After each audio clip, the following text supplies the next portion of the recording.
All right, welcome everybody. This is a Spiritual Guidance Training Institute Interspiritual Luminary, and we are thrilled to have Cindy Lee join us today. And if you are listening to the recording, welcome, welcome as well.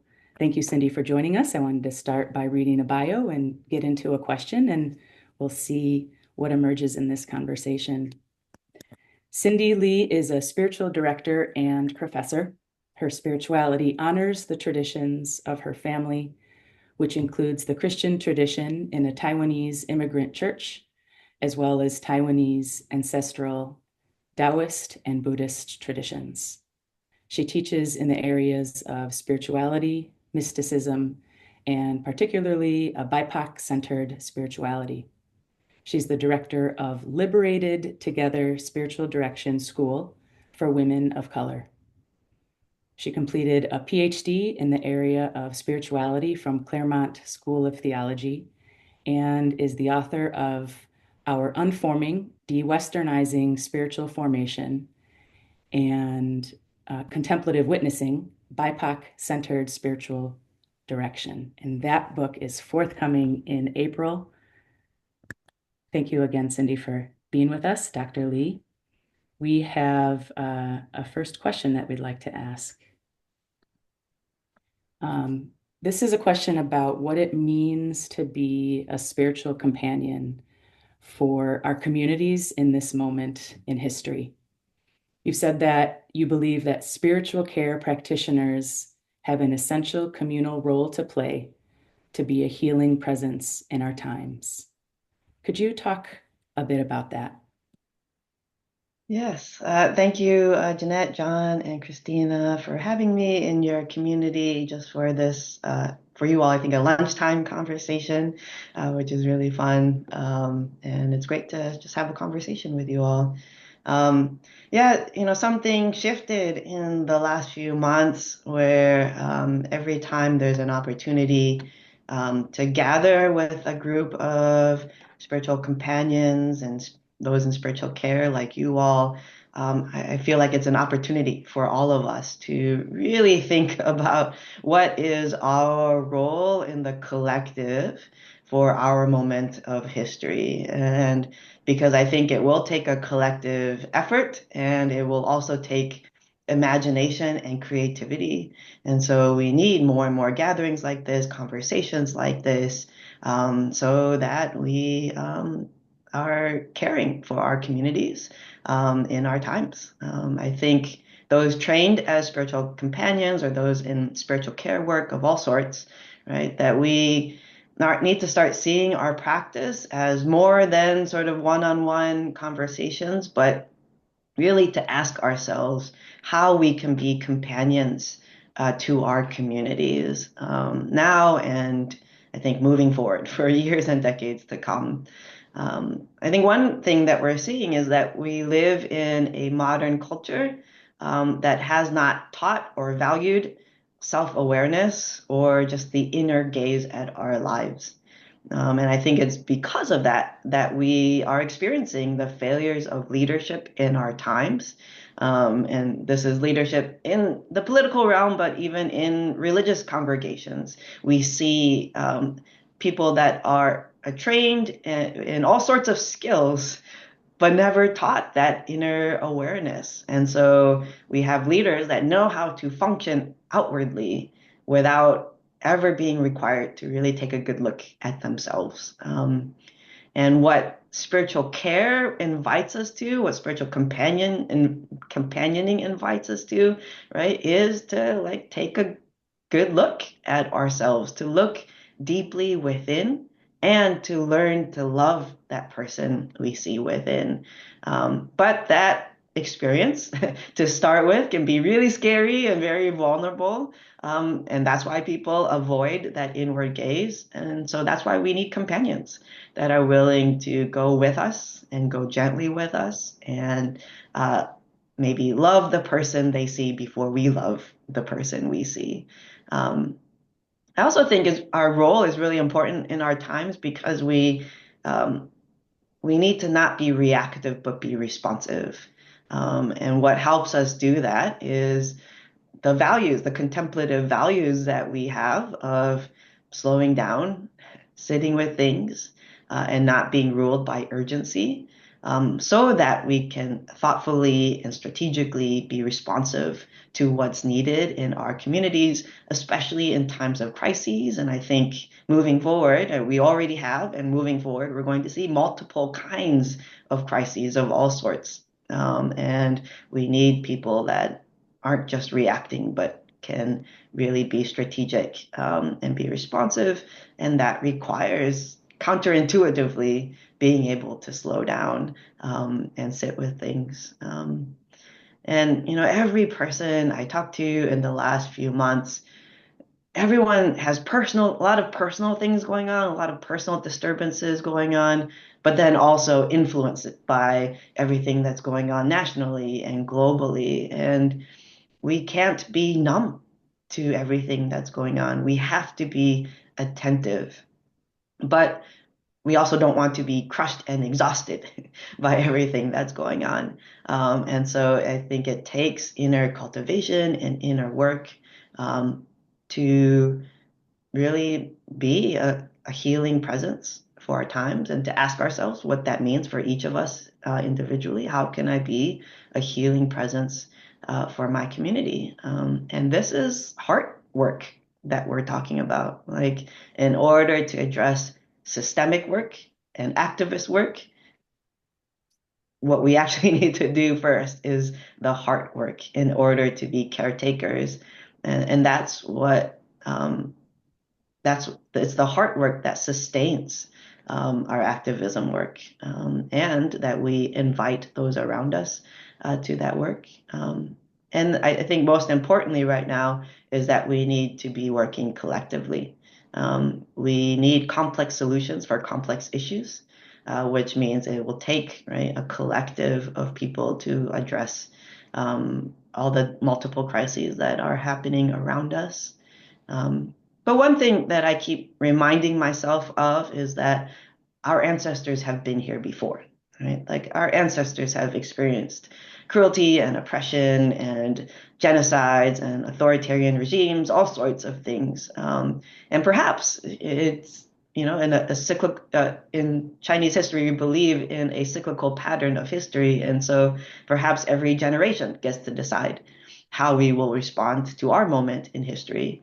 But it's not all new. We draw on the strength, and the wisdom and the creativity of our ancestors, in order to respond to the unique manifestations of our moment of history. So some really practical things I think all of us here can be doing for our communities right now are things like, holding grief spaces and grief groups, or even anger spaces and anger groups, whatever it might be, but like offering these spaces of care, for our communities. So it's wonderful that this group is gathered here today for us to be really thinking about these things, because all of us, all of us have communities that we need to be caring for in this time. Yes, thank you, Cindy. So many intersecting points, and I imagine that a lot of folks who are here today and are listening to this, there will be some overlaps in themes and in interest. You were talking about self-awareness and the practice of looking deeply within, and then also loving that person.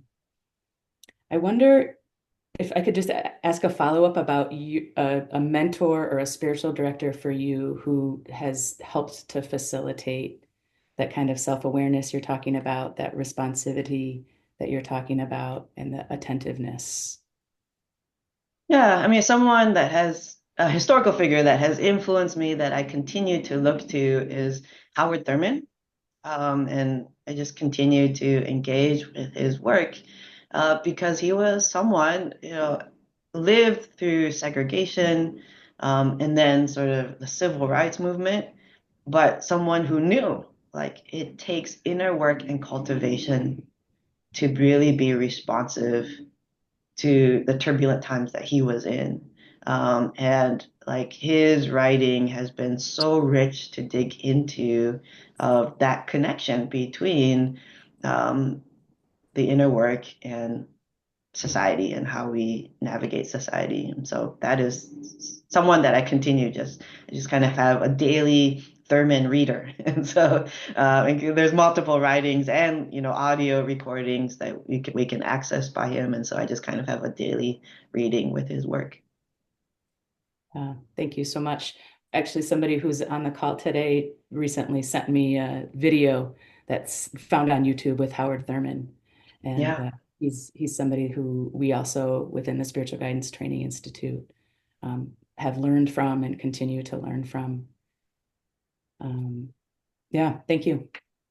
I'll let John or Christina ask a question. Sure. Um, Cindy, I'm so excited about this upcoming book, Contemplative Witnessing. And I notice in the description there's a question that comes out. What does our communal healing and restoration look like? Which, oh my gosh, I mean, yes, what does it look like? And especially as I engage, I mean, almost everyone that I'm talking to these days, spiritual guides, not spiritual guides, they're running up to these moments where they feel more separate than apart. Sometimes we talk about we're all the ocean, and it can look like we're the wave, but really we're the ocean. And it is difficult, I think, sometimes in conversations right now to really engage with the notion of ocean. And so, I was just telling people yesterday, like it can feel like all of a sudden the heat turns up really hot and there's just a boiling point that can occur. So I'm wondering, are there things that you're learning along the way? Are there practices that you're leaning into or that you're teaching others? What does communal healing and restoration look like right now? Yeah, I think we have this go-to response of debate, right? Like whenever there are differences, we try to convince each other. And then, this debate takes on a whole new form on social media, right? It's a whole other dynamic of yelling at each other. And debate is a really mental activity. Like debate is all in the head, and it's violent to our souls, right? That interaction, and so there is a place for that and an importance of that. Um, but at the same time, it's one way of engaging with what's happening and one way of gauging with people around us and those particularly we might have disagreements with. And so something, for me and those around me that I invite us to is really let's take it down from the heads into our bodies, into our hearts, and be able to engage with each other at that level. Um, which, one thing is, right, really being able to feel with, right, instead of engaging at the head level, right? Like I have feelings, you have feelings, and we have attunements to each other. And can we feel what each other, what we're feeling of each other, and be able to engage with each other at that level of feeling and body, and the connections we all have between our feeling and bodies. I do believe that one way of connecting to the collective at this time is opening up and practicing our communal attunements. It's something that I think we all have. We might say certain people have certain gifts, like empaths or highly sensitive people. But part of me wonders if those gifts are actually supposed to be the norm and it's the rest of us that have cut ourselves off from that attunement to each other. But if you look at nature, right, if you look at the ecosystem, we all have attunements to each other, but perhaps human beings have cut ourselves off from that attunements. And so to intentionally practice opening up that attunements to feel things that maybe are not our own, is a way of practice that I can't give words to it, right? But is something we can feel and is a practice that we can intentionally engage with in each other and, with our nature kin as well, is to be able to interact on that level instead of at the head level.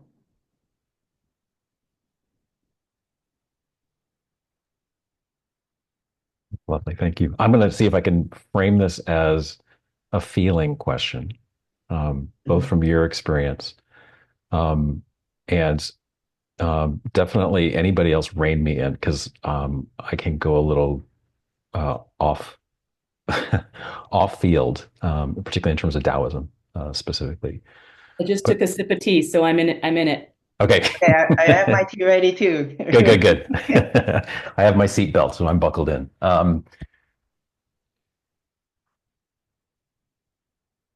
Uh, really appreciate and particularly looking forward to this next book in terms of the aspect specifically of the idea, the idea of harmony, and specifically with that, um, the polemic, the counterpart of disharmony. Um, Within your own burgeoning spirituality, and specifically within Eastern practices, um, what have you noticed in terms of your own practice of attunement?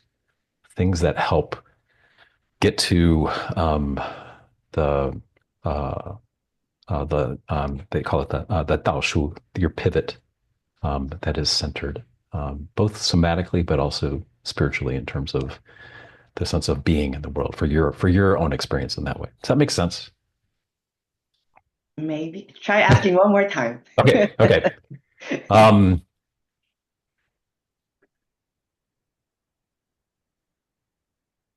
what has been your experience in terms of harmony and disharmony within your own lived experience, particularly in attunement? Yeah, I think because we live in a world of where we've cut ourselves off from that attunement, right? That we live in a collective disharmony. And even with, we've cut ourselves off from our attunements to our nature kin. And so, again, we are living in a collective disharmony with the whole ecosystem. And so we recognize that reality, and it will take a whole lot of practice, right? A whole lot of intentionality to learn to be attuned again. And that's for us individually, and that's for us communally as well. And we can learn a lot from right Eastern medicine versus Western medicine in that approach, where like Western medicine starts off with the premise, right, of isolating where the problem is and then trying to address the symptoms of that problem. Whereas Eastern medicine just starts off with the premise of bringing balance and harmony to the whole. And then if everything's in harmony, then whatever the issue was will naturally course correct itself, right? And that's how the ecosystem works too, right? That when one part of the ecosystem is suffering, the other parts, because they're attuned, they can feel it too. And so everyone will try to course correct, right? So that to bring the whole system back into harmony. And so it's because we have complex issues, we need that sort of complex way of restoring harmony rather than where here's one problem, how do we address this one problem? We need this collective harmony approach to just how do we restore the whole? And so, Eastern medicine practitioners, that's what they ask when they treat their patients, right? What is not in harmony here? That's what they're listening for. And I think for us as spiritual companions, we are asking the same question in the collective framework, like, what is not in harmony? And even if we're meeting with an individual, I think we're listening for that. What is not in harmony here? Even seeing this individual as part of a community that they're in. And so listening for them as a communal being, listening for them as a being in their environment, and just asking this question, what is not in harmony here? And we ask that for ourselves, we ask that for our own communities as well. And it's listening with that question in mind that perhaps we can kind of start, right? The little adjustments, the slow adjustments for that restoration of the whole. And with that understanding, in Eastern medicine, it's slow. It takes time, right? To like adjust your different nutrients, right? To get back that restoration of the whole. I really appreciate that answer. It's wonderful in terms of um, specifically where energy is pooled as compensation, Mm-hmm. where energy is deficient, um, particularly again compensation as well from the whole system, Mm-hmm. um, and the sense of listening in terms of where in your meridians is there something that may be helpful in terms of attention, touch, pressure, um, that then uh, clearly is not compartmentalized, but also sets and cascades off a whole different set of other things that may take time in the process of that Yeah. Yeah. Like our bodies are like just microcosms of the whole universe, right? universe. So like we Yeah, experience that in our body, but it's going to be the same thing, right? In our relation to our communities and our whole, system, our whole universe, right? And so being able to really realize like any suffering out there, another community is our own suffering too. And once we, feel that and take that on, right, then any suffering not directly near me is still my own suffering. And I need to ask how I respond and send my own energy and resources yeah, to all the sufferings in that's part of the whole ecosystem. yeah. And just to keep turning with that, Hmm. any healing that happens within here Yeah, is also healing that happens out there, yeah, and exactly. vice versa. The sense of constantly corresponding and interconnected with one another. Thank Yeah, you. I like Thank that. you. I'm appreciating the musical terms, harmony and attunement, and you've brought in the communal aspect of attunement, which is unique and really, really important. And it comes from attunement comes from there's like a developmental perspective where like at a party, you know that when your partner's ready, just with a glance, like you're ready to go, you don't need to say anything. You're just so attuned to them. You're like, okay, time to go. But with like caregiver and child or caregiver and baby, it's really pre-empathy. It's like Yeah. when the caregiver is so attuned to what the baby needs and has empathy, but beyond empathy, then responds. And Hmm. so I just wanted to acknowledge this concept of communal attunement and responding to like having empathy for our clients, for our companions, but also just in general as a way of being as a spiritual companion in the world, then responding responding to the needs of my personal, where I'm located here in Chicago, responding to the needs, maybe nationally, maybe globally, kind of depending on where you are. But it's that invitation to then, as you said, not react, but to respond in kind, in love, and in care. Yeah, those are great examples because it just shows we all have it. Like we all have that attunement ability. And it's just the question of have we cut ourselves off from it, intentionally, or how are we opening up ourselves to it? That last thing you said, opening ourselves up to it, I first encountered your work at a Spiritual Directors International Conference, and it was a few years ago. And you talked about this concept of hospitality, and you really turned it. And I think about it a lot. And I just wanted to rephrase it and ask you or invite you to share a little bit about that. But in general, as spiritual guides, we think about, we consider how we might be hospitable, both have a space that's hospitable for our clients and also be hospitable ourselves. But then you said something different, and that's just the setup. I'd like for you to explain it if you could. Yeah, it came from sitting with the work of Willie Jennings. He wrote the book called The Christian Imagination. And in it, it's a wonderful book, really long look into history of missionary activity and colonialism and colonization. And in it, he uses the term inverted hospitality, that colonizers went into other people's lands and made themselves the host, and then expected, right, other people to conform to their way of being in the world and how they think about the world, their conceptualities. And it was sitting with just that term, inverted hospitality, that I began to use that term to look at our practice of companioning, because there are several books that write about our practice as, we are the host as companions, and we offer hospitality to our clients or directees or whatnot. And then, as I was sitting with people, I felt it, I experienced it as different, as actually the people I'm sitting with, they are the host, and they are offering hospitality to me. And what the experience is like for me is they're inviting me into the very vulnerable space of their souls, their inner being.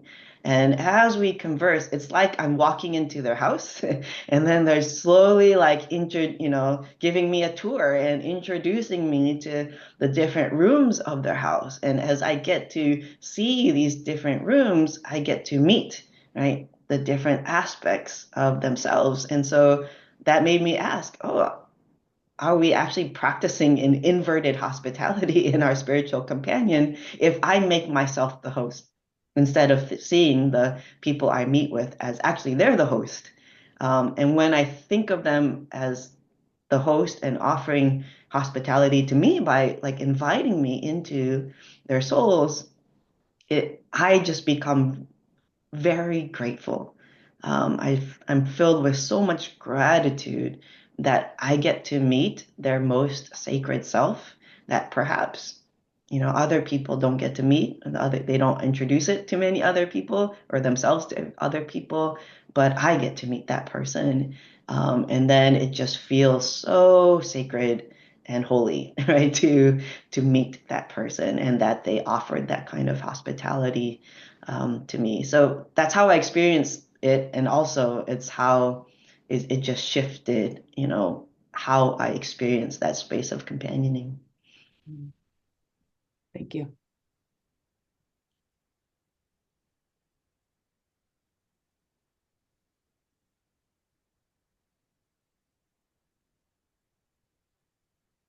Are there more questions from others, or because I'd love to throw one more in. Yeah, go for it, John. And we'll invite any others who are here listening live, if you have any questions, to write those questions in the chat, and we can get to those after your question. Thanks. Um, this is just from what you said in terms of inverted hospitality or hegemony, also in terms of that same idea. But this is more personal in terms of your own experience. And I'm asking this probably from more ethnically, culturally. Um, how does that sense in terms of that gratitude also relate to what you have understood to be a good guest, particularly culturally, from your own background? Yeah, I think that whole experience, the way I feel and experience it, is because, right, of my own cultural background. Like you visit someone and uh, all, all the respect, right, that you give, right? You take your shoes off and you bring a gift and everything. Like if you think of yourself as a guest, right, then all honor goes to that host. And there's so many ways in which, right, you honor that host as you're experiencing, right, their whole home, or how, whatever they're introducing you to.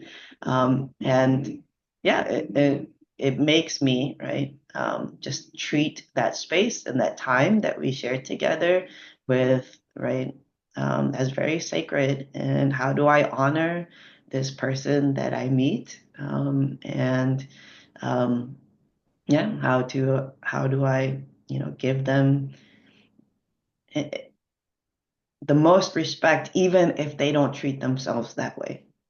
I think in our work of spiritual companioning, particularly, that our directees, our clients may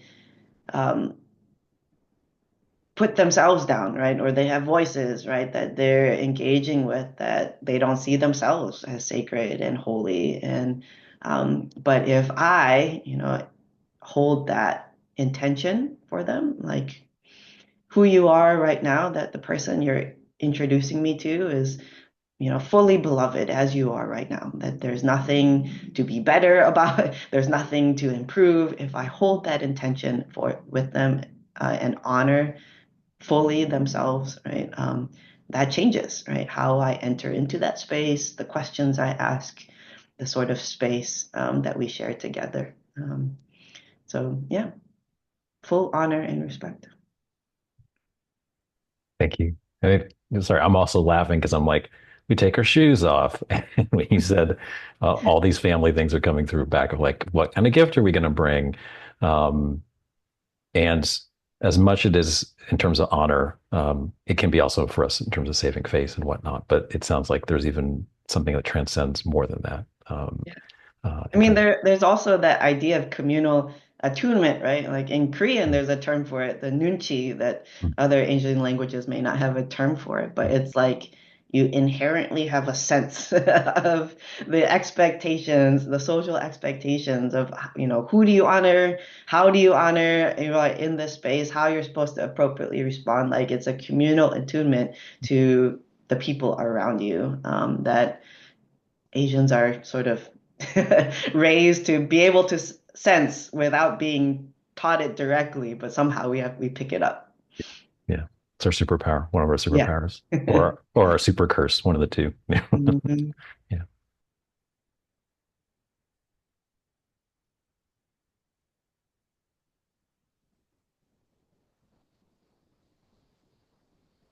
One of the things that you've talked about today is about practices. And another colleague in the social emotional learning space talks about when we tell a child to calm down, they don't necessarily have the tools to know how to calm down. And so it's our job as adults, as carers, to provide some of those practices. And I wondered if you could talk a little bit about some of your go-tos, any of your practices that, whether they last a second or multi-day. What are some of yours that help to facilitate your own attunement, self-love, attention? Yeah, well, personally, for myself, I've just been leaning more and more just into like Taiwanese practices. Because for me, I'm an academic person, and so my go-to way is to study, right? Study all the religions, study all the different spiritualities. And then I realized actually spirituality can't be studied. It has to be experienced. And so the last several years is just like learning and then practicing um, the the practices that are part of my own tradition. So for me, I just kind of move on from learn different things and then continue to practice them, then learn new things. So for me, recently it's been calligraphy and Tai Chi, and the calligraphy I just kind of have it set up, a table already set up, and then just kind of even if I have 2 minutes in the day, I just kind of practice different strokes and stuff, and it's it's movement, but calligraphy is thought of as a spiritual practice in my tradition. Like, basically, your calligraphy is a reflection of your soul, is the belief. Like, if you have really beautiful calligraphy, that means you have a clear soul, right? Like, you have spaciousness in your soul in order to write beautifully. And so that practice then it's an outward practice, but you need an inward practice in order to write well. Um, so that's a really easy go-to practice that I just kind of have set up that I do anytime Tai Chi is more complicated. So I started off learning the shortest form, which is like 13 movements. And then after that, I recently started the longest form, which is 108 movements.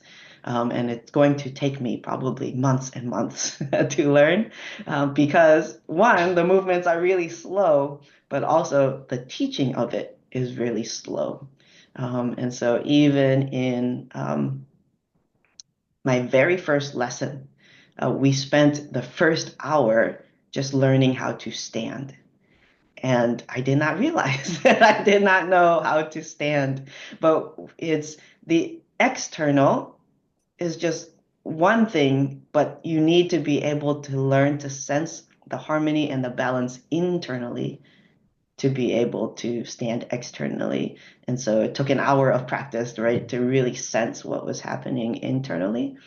But what that does for me is the slowness of the learning and the movements. It's a reminder for me of just slowing down with everything else, right? Like slowing down in how I respond to things, how, even emails, right? Not everything's urgent, and just that invitation to slow down. And I think that's one way that a contemplative way of responding to our times is like that invitation, and it's okay to slow down because when we slow down, we're able to go deeper in our work. I'm reminded of Bayo Akomolafe's phrase, "The times are urgent. Let us slow down." Yeah. Yeah. I think it's essential for us right now. I had our students will often hear me talk about my first spiritual director who I worked with for about 10 years. And she would talk about how her day felt very spacious. She did not feel like she needed to cram everything into a 7.5, 8 hour day, but that she just let the tasks unfold. And I've often thought about that kind of slow way of working, and appreciating your perspectives here as well.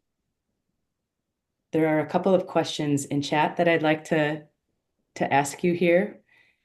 And one of them is, how does one open up or accept the disharmony while seeking and creating the harmony? How to tolerate the brokenness while restoration of the whole is happening? How to responsively react instead of reacting in response?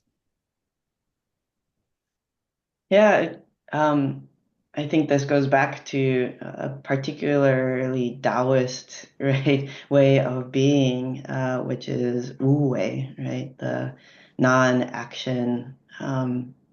It's a really profound teaching in Taoism, and it is found in so many other religious and spiritual teachings as well as it feels counterintuitive, right? But non-action doesn't mean not doing anything, right? It means not forcing things to happen. And particularly, I think that's it's a colonizing way of being, right? That we force things. It's the colonizing way of relating to nature, right? Is to force things to happen that aren't natural to its way of being.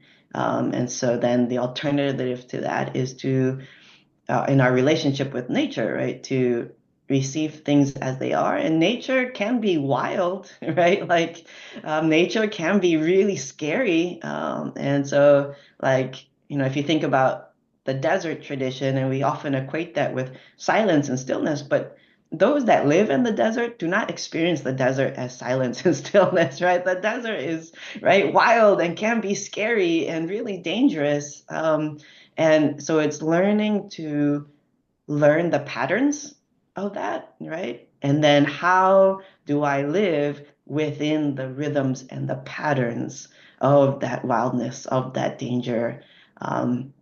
And so That's different though than disharmony, right? The wildness of nature can still be scary and dangerous, but disharmony is when something's disrupting the rhythm and the natural flow of things.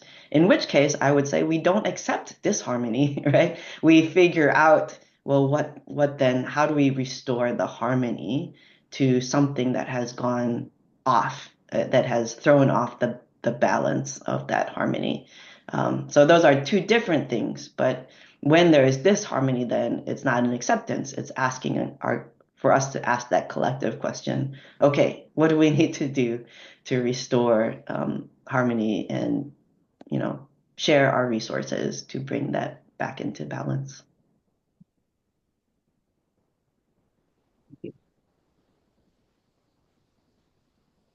And then here's another question. I feel the theme of hospitality is so powerful, and it's been something I've reflected on in hospital chaplaincy too.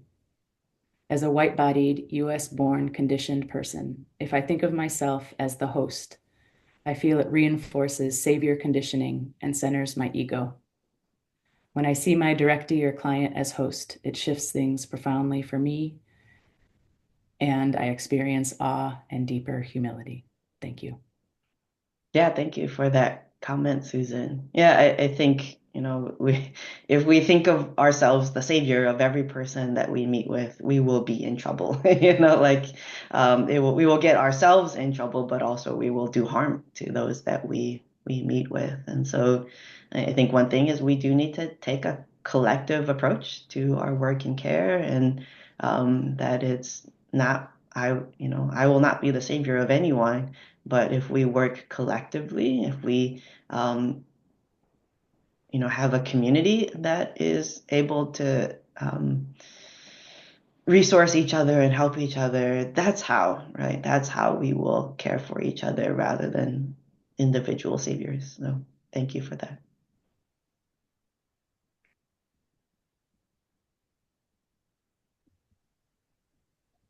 I feel like I want to highlight a moment from way back before. We were talking a little bit about it takes a while for us to get to know our bodies or to like kind of move down from that head into lower spaces, um, which is like true. And also, there's kind of like maybe a jump start that we get. Like maybe we're in blocks or something when we first encounter the body. Like maybe we were turned off to it, but just opening the door a little bit is like, oh yeah, I do have this body and it is feeling things. I didn't know it was feeling things. And now that I'm aware that I can pay attention to it, here's all the stuff that I'm noticing. So maybe it takes a long time to go a long way, but there is kind of like some really big open doors that can happen. So I just found myself feeling a little bit excited while we were talking there for a second. And I don't know if you would have more that you would add to that, but Yeah, that's what taking an hour to learn how to stand taught me. Like, what were we doing for that hour is something that my teacher had told me is, if you're standing in a way where everything is aligned and centered, you actually might not feel or notice anything at all, right? It's only when something is misaligned, something is off balance or not centered that you notice a tension, right? A little pressure, right? Maybe pain, right? But if we don't learn how to feel those slight tensions and pressures, or we just ignore them, then what once is really slight, it can build and become, right, like chronic pains over time. And that's why it's so important, right, to learn to feel those slight tensions and pressures that tell us that our body is not aligned, our body is not centered. And that's what we're doing when we're just learning how to stand. But it takes a long time to be able to sense all of those little things in us. So as we were standing, he'd invite me, okay, pay attention to your ankle, pay attention to your knees, pay attention to your hips, right? And learning to sense all these areas of your body that for the most part, we just ignore all throughout the day. And so it's takes a lot of intentionality to start opening up ourselves to even the really little slight things. Same for the things we feel, our emotions. We generally kind of stuff it down all throughout the day in order to get our to-do list done, but learning to stop. I feel a little something right now. Let me listen to it for a moment. And it's those small moments that kind of will build up to the big moments. So yeah, thank you for that observation.